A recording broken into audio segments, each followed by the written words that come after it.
आज की कहानी कौवों के एक परिवार की है जिनका घर घने जंगल में बेरी के पेड़ पर था। कालू कौवा, गोरी कौवी और उनका एक बेटा जिसका नाम जग्गू था उस घर में रहते थे।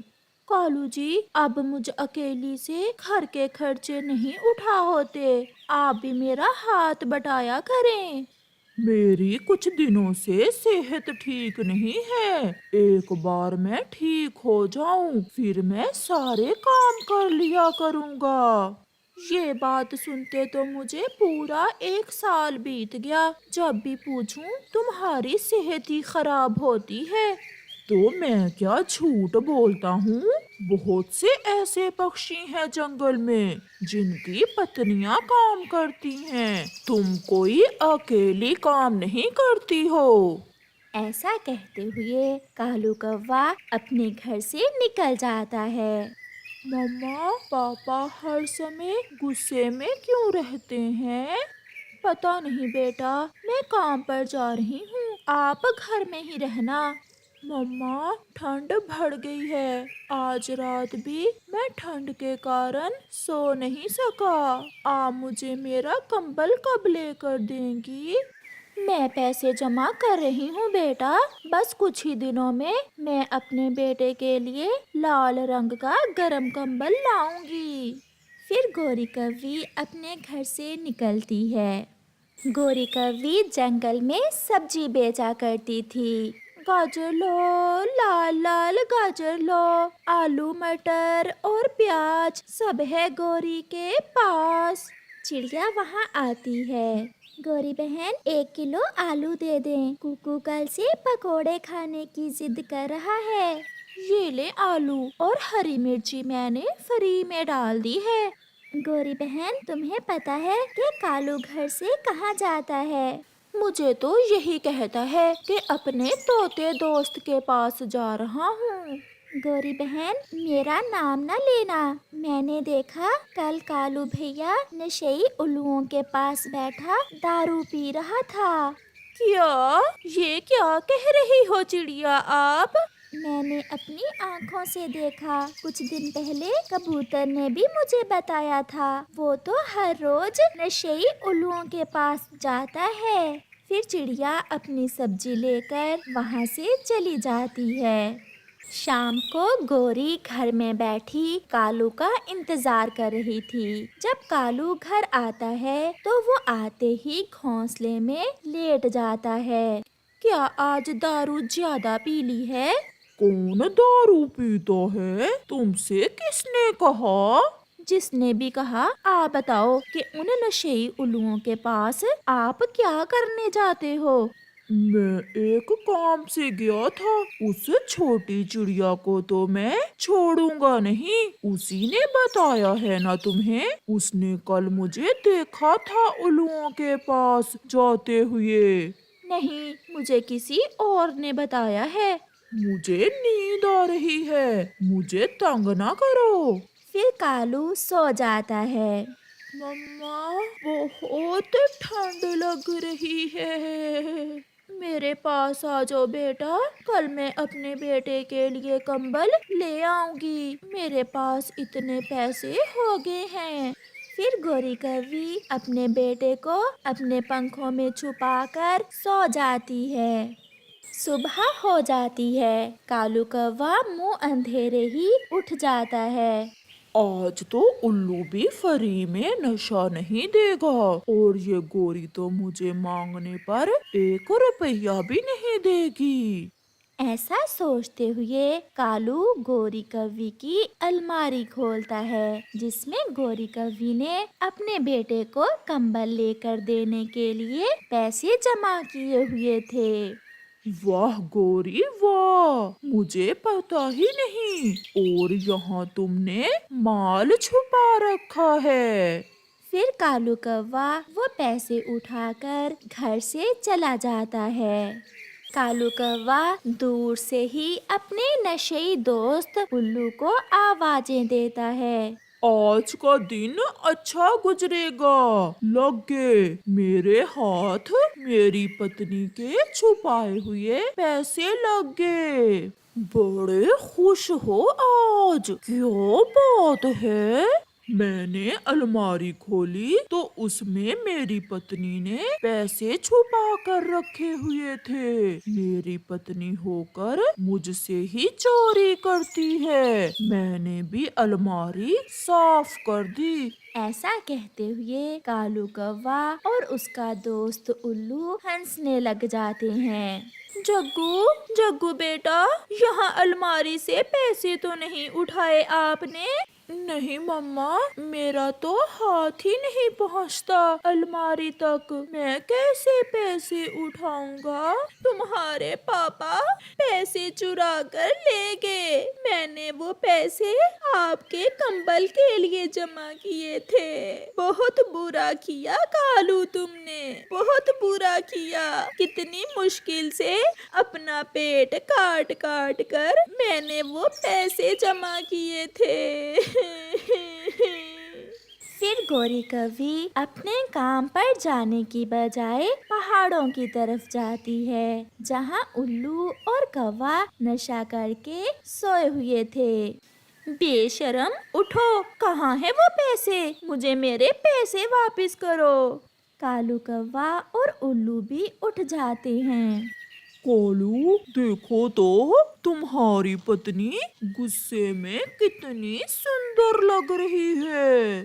तुम यहाँ क्यों आई हो? चली जाओ यहाँ से, मेरे पास कोई पैसे नहीं हैं। तो फिर मेरे पैसे कहाँ गए? कौन चुरा कर ले गया मेरे पैसे? जग्गू ने चुरा लिए होंगे। मेरा जग्गू ऐसा नहीं कर सकता। मैंने वो पैसे जग्गू का कंबल लेने के लिए जमा किए थे। कालू चुप हो जाता है और फिर थोड़ी देर बाद कहता है, तुम घर जाओ, मैं कुछ करता हूँ। बैठने दो भाभी जी को, पहली बार आई है मेरे घर। चलो भाभी, कोई चाय पानी हो जाए। गौरी कवि कुछ कहे बिना वहाँ से चली जाती है। वो अपनी दुकान पर बैठी रो रही थी जब वहाँ तोता आ जाता है। गौरी, मेरे पास 2 कंबल थे, उनमें से एक मैं तुम्हारे लिए ले आया हूँ। आपने अभी तक कंबल लिया तो नहीं है? मैंने किसको लेना है कंबल? जो पैसे मैंने जमा किए थे वो तो कालू चुरा कर ले गया और नशा कर लिया। अब तो कालू दारू के साथ साथ और नशा करने लग गया है। ये कंबल पुराना नहीं है, मैंने पिछले साल नया लिया था, एक बार भी इस्तेमाल नहीं किया। ऐसा कहते हुए तोता वहाँ से चला जाता है। कुछ दिन गुजर जाते हैं और फिर एक दिन कालू और उल्लू बैठे दारू पी रहे थे कि कालू गिर जाता है और बेहोश हो जाता है। इसे क्या हो गया? लगता है इसने ज्यादा ही नशा कर लिया है। अगर ये यहाँ मर गया तो मैं फंस जाऊंगा। मैं इसे अपने घर से थोड़ी दूर फेंक देता हूँ। फिर वो उल्लू कालू कौवे को उठाकर अपने घर से दूर फेंक देता है। रह जाता पक्षी गौरी कौवी को जाकर बताता है और फिर गौरी कौवी कालू को बुलबुल के पास ले जाती है। ये कब से दारू पी रहा है? मुझे तो 1 महीना पहले ही पता चला है। इसकी दोनों किडनीज मुकम्मल तौर पर खराब हो चुकी हैं। अब इसका बचना बहुत मुश्किल है। गौरी कौवी रोने लग जाती है। मैंने बहुत समझाया था पति जी आपको, परंतु आपने मेरी एक न मानी। अपनी जिंदगी अपने ही हाथों से बर्बाद कर ली आपने। कालू कौवा भी होश में आ जाता है। मेरे पेट में बहुत दर्द है। गौरी, मैं कहाँ हूँ? गौरी चुप थी, वो तो रो ही जा रही थी। ज्यादा दारू पीने से आपकी किडनीज खत्म हो चुकी हैं। नहीं गौरी, मुझे बचा लो, प्लीज मुझे बचा लो, कुछ करो। मैं मरना नहीं चाहता, मुझे मरने से बहुत डर लगता है। अगर आपने मेरी सुनी होती तो आज ये दिन ना आता। अब कौन तुम्हें अपनी किडनी देगा? ऐसा तो कोई अपना भी ना करे। मैं दूंगी बुलबुल, मैं स्वस्थ हूँ और मैं एक किडनी पर भी जिंदा रह सकती हूँ। आप प्लीज मेरी एक किडनी निकाल कर कालू जी को डाल दें। गौरी, मुझे माफ कर दो, मैं भूल गया था। मुझे बचा लो गौरी, मुझे बचा लो। फिर बुलबुल कालू का ऑपरेशन करती है और गौरी की एक किडनी निकालकर कालू के डाल देती है। कुछ दिनों बाद कालू और गौरी दोनों ठीक हो जाते हैं। घर जाकर कालू अपने बेटे को सीने से लगा लेता है। मुझे पता चल गया गौरी, मुझे पता चल गया, अपना परिवार ही सब कुछ है। मैंने जो किया मैं उसके लिए शर्मिंदा हूँ। आज से मैं काम पर जाया करूँगा। अब दोबारा ना जाना उस आवारा उल्लू के पास। और मेरे कंबल वाले पैसे क्यों चुराए थे? फिर वो सब हंसने लग जाते हैं और एक अच्छी जिंदगी की शुरुआत करते हैं। कबूतर यार, तुम भी अपनी लाइफ इंश्योरेंस करवा लो। मैंने तो अपनी इंश्योरेंस करवाई हुई है और उसका समय भी पूरा होने ही वाला है। कालू, तुम तो बड़े तेज निकले। कितनी की इंश्योरेंस निकलेगी तुम्हारी और कब समय पूरा होगा तुम्हारी इंश्योरेंस का? मुझे पूरे 50 लाख मिलेंगे और वो भी 1-2 महीनों बाद। कालू, फिर तो तुम जंगल के बड़े पक्षी बनने वाले हो। नीचे बैठी गौरी कव्वी जो उसी जंगल में रहती थी, छुपकर कालू कव्वे और कबूतर की बातें सुन रही थी। माँ, पूरे 50 लाख की इंश्योरेंस निकलने वाली है उस बुढ़े कव्वे की। अगर मेरी शादी उस कव्वे से हो जाए तो मैं मालकिन बन सकती हूँ पूरे 50 लाख की। 50 लाख? ये तो बहुत बड़ी रकम है। अब उस कव्वे को कैसे अपने जाल में फंसाया जाए? माँ, वो हर रोज नदी पर आता है। मैं कल सुर्खी पाउडर लगाकर नदी पर जाऊंगी और उसे अपने जाल में फंसाने की पूरी कोशिश करूंगी। दूसरे रोज कालू कौवा नदी पर बैठा हुआ था कि वहाँ गौरी कव्वी आ जाती है। हाय, मैं मर गई। इतना सुंदर कौवा भी कोई रहता है मेरे जंगल में? मैंने पहले तो कभी आपको नहीं देखा। क्या मैं सुंदर हूँ? वो ऐसा है ना कि मैं घर में ही रहता हूँ, बाहर कम ही निकलता हूँ। क्या शादी करवा ली है आपने? नहीं, अभी तक मुझे कोई कव्वी पसंद ही नहीं आई। फिर तो ऊपर वाले ने ही मुझे यहाँ भेज दिया। मेरे सपनों में भी आप जैसा कौवा ही रोज आता है। क्या आप मुझसे शादी करोगे? क्या तुम मजाक तो नहीं कर रही हो? आप बहुत सुंदर हो और मेरी उम्र भी आपसे ज्यादा है। दिल जवान हो अगर कालू जी, तो उम्र में क्या रखा है? मुझे तो देखते ही आपसे प्यार हो गया है। तो फिर कहाँ आऊँ मैं बारात लेकर? मुझे भी आप बहुत अच्छी लगी हो। नीम के बड़े पेड़ पर है घर मेरा। मेरी माँ और मैं वहीं रहती हैं। तो फिर कल मैं आ जाऊँ बारात लेकर? कल क्यों, आज शाम को ही आ जाएं। मैं तो तैयार हूँ। मैं ब्यूटी पार्लर से तैयार होकर सीधी घर जा रही हूँ। आपको तैयार होने की जरूरत नहीं है। आप तो ऐसे ही 16 महीने के जवान लग रहे हो। फिर मुस्कुराती हुई गौरी कव्वी वहाँ से चली जाती है। चिड़िया, मेरे साथ चलो। कहाँ? कुछ बताओ तो। कालू भैया, कहाँ जाना है? मैंने अपने लिए एक कव्वी पसंद की है। मैं उससे शादी करना चाहता हूँ। कालू भैया, इतनी जल्दी? कुछ जान तो लो उस कवि के बारे में। वो बहुत सुंदर है। जितनी सुंदर है, मुझे उसके बारे में जानने की कोई जरूरत नहीं है।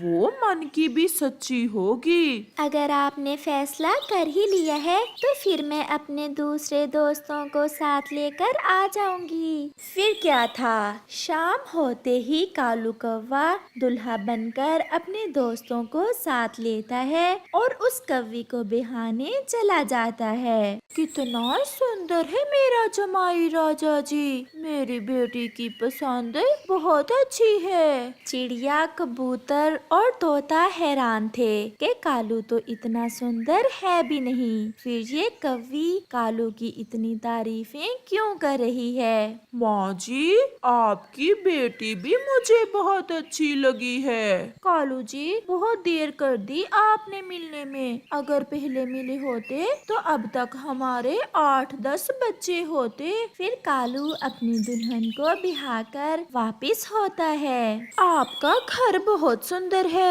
अभी तो कुछ दिनों बाद मैं तुम्हें इससे भी बड़ा और सुंदर घर लेकर दूंगा। अच्छा, वो कैसे पति जी?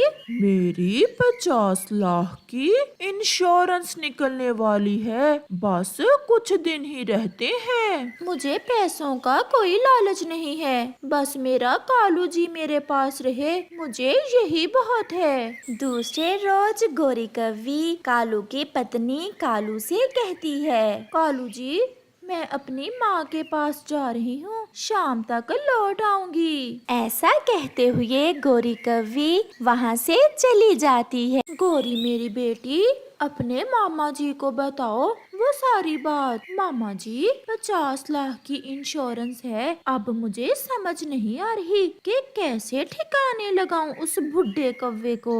ये काम तुम मुझ पर छोड़ दो, मैं लाऊंगा जहर और तुम मिलाओगी उसके भोजन में। और हाँ, याद रखना, अपने मामा जी का हिस्सा देना ना भूल जाना। मैं अपने मामा जी को कैसे भूल सकती हूँ, बस आप जल्दी जल्दी उस बुढ़े कौवे को ठिकाने लगाएं। ऐसे ही कुछ दिन गुजर जाते हैं। चिड़िया किसी काम से बुलबुल के पास बैठी थी कि वहाँ गोरी का मामा जी आ जाता है। बुलबुल, पैसे मुंह मांगे दूंगा और मुझे ऐसी जहर दो जिसे खाते ही चूहे मर जाएं। मैं ऐसे ही हर किसी को जहर नहीं देती, कोई जाने वाला है तो साथ लाओ। पास में बैठी चिड़िया ये बात जानती थी कि ये कौवा तो कालू की पत्नी का मामा है। वो सोचने लगती है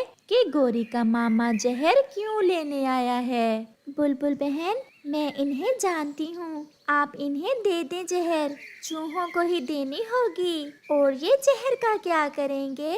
गोरी का मामा जहर लेकर वहाँ से चला जाता है। चिड़िया बहन, हालात बहुत खराब हैं। चूहों का बोलकर पक्षी जहर ले जाते हैं और दूसरे पक्षियों को दे देते हैं। ये सुनकर चिड़िया का ध्यान फिर से कालू की इंश्योरेंस और कालू की पत्नी की तरफ जाता है। कालू जी, मुझे आपसे बहुत प्यार है, कभी मुझे छोड़ तो नहीं दोगे? मैं इतनी सुंदर पत्नी को कैसे छोड़ सकता हूँ? अगर कोई तुम्हें कहे कि मुझे छोड़ दो, फिर भी नहीं छोड़ोगे ना?